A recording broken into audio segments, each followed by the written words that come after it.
మార్కాపురం పట్టణంలో రాష్ట్ర ప్రభుత్వ నిబంధనల మేరకు వార్డుల విభజన జరగడం లేదని వైసీపీ సమన్వయకర్త మాజీ ఎమ్మెల్యే అన్న రాంబాబు విమర్శించారు.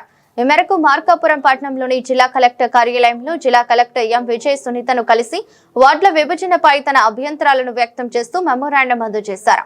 పట్టణంలోని పలు ప్రాంతాల్లో జనాభా భౌగోళిక పరిస్థితులు స్థానిక అవసరాలను పరిగణలోకి తీసుకోకుండా వార్డులను విభజిస్తున్నారని ఆయన కలెక్టర్ దృష్టికి తీసుకెళ్లినట్లు సమాచారం. అదేవిధంగా మార్కాపురం మున్సిపల్ కార్యాలయంలో మున్సిపల్ కమిషనర్ నారాయణరావును కలిసి వినతి పత్రం సమర్పించారు. వార్డుల పునర్విభజనలో ప్రభుత్వ మార్గదర్శకాలు, చట్టపరమైన నిబంధనలు తప్పనిసరిగా పాటించాలని కోరారు. ఈ సందర్భంగా అన్న రాంబాబు మాట్లాడుతూ వార్డుల విభజన ప్రక్రియ ప్రజాస్వామ్య పద్ధతిలో జరగాలని అన్నారు. ప్రజల అభిప్రాయాలను సేకరించి స్థానిక పరిస్థితులను అధ్యయనం చేసి తుది నిర్ణయం తీసుకోవాలని సూచించారు. ఒకే ప్రాంతానికి చెందిన ప్రజలను వేర్వేరు వార్డులో కలపడం వల్ల భవిష్యత్తులో పరిపాలనా ఇబ్బందులు తలెత్తే అవకాశం ఉందని పేర్కొన్నారు.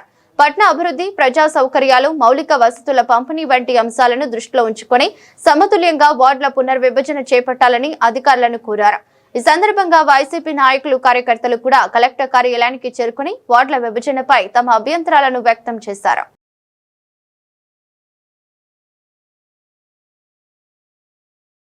ప్రాతిపదికన 35 ఉన్నటువంటి దాన్ని 40 వార్డులు చేసినారు. 2011 జనాభా ప్రాతిపదికన కానీ లేదా 2025 సంవత్సరంలో పూర్తయినటువంటి ఓటర్ లిస్ట్ ప్రకారం కానీ అన్ని వార్డులు సమానంగా 40 వార్డులు విభజించమని చెప్పేసి మేము డిమాండ్ చేస్తూ ఉన్నాం.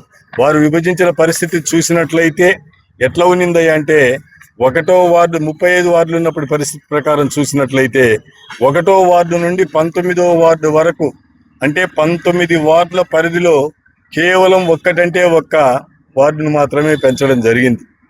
20వ వార్డు నుండి 30వ వార్డు అంటే 11 వార్డుల పరిధిలో ఒకటి పెంచినారు.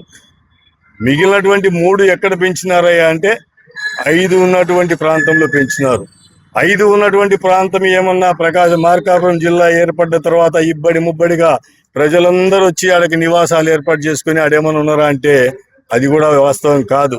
గతంలో అన్ని చోట్ల ఎట్లయితే జనాభా పెరుగుతునిందో అదే దామోష ప్రకారం ఆ ప్రాంతంలో కూడా పెరగడం జరిగింది. కానీ ఈ అధికారులు చేసినటువంటి దాన్ని గమనించినట్లయితే కొందరు రాజకీయ నాయకులకు, కొన్ని రాజకీయ పార్టీలకు ప్రయోజనం చేకూర్చుతాయి దానికి చేసినారు అనేటువంటి భావన పూర్తి స్థాయిలో కలుగుతూ ఉన్నింది. సామాన్యులకు, వైఎస్ఆర్ కాంగ్రెస్ పార్టీ నాయకులకు, అందులో నేను కూడా అదే భావిస్తా ఉన్నా, అందరికి కూడా అదే అనిపిస్తూ ఉన్నింది.